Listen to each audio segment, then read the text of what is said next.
ॐ अथ श्रीभैरवताण्डवस्तोत्रम्।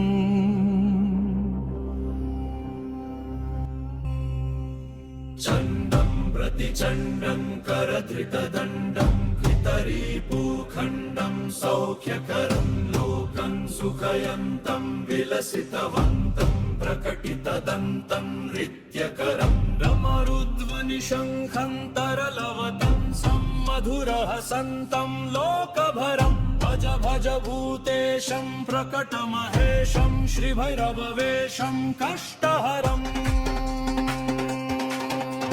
चचितसिदूरं रणभुविदूरं दुष्टविदूरं श्रीनिकरं किङ्किणिगणरावं त्रिभुवन आवं कर्करशावं पुण्यभरं करुणामयवेशं सकलसुरेशं मुक्तसुकेशं पापहरं भज भज भूतेशं प्रकटमहेशं श्रीभैरववेशं कष्टहरम्।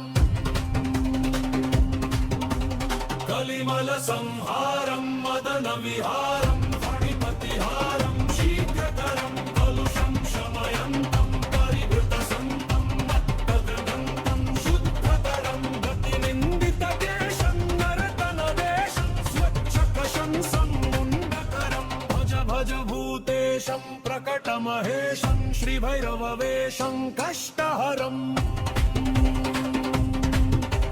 कठिनस्तनकुम्भं सुकृतं सुलभं कालीडिम्भं खड्गधरं मृतभोतपिशाचं स्फुटमृदुवाचं स्निग्धसुकाचं भक्तभरं तनुभाजितशेषं विलुमसुदेशं कष्टसुरेशं नीतिनरं भज भज भूतेशं प्रकटमहेशं श्रीभैरववेशं कष्टहरम्।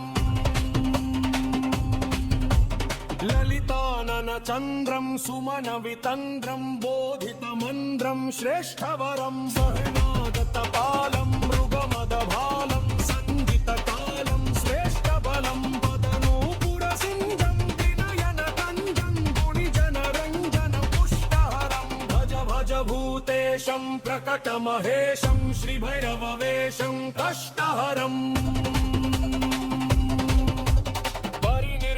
कामं विलसितवामं योगिजनाभं योगेशं महमद्यपनाथं गीतसुगाथं कष्टसुनाथं वीरेशं बलयन्तमशेषं भगजनवेशं रक्तसुरेशं वीरेशं भज भज भूतेशं प्रकटमहेशं श्रीभैरववेशं कष्टहरम्। इति श्रीभैरवताण्डवस्तोत्रं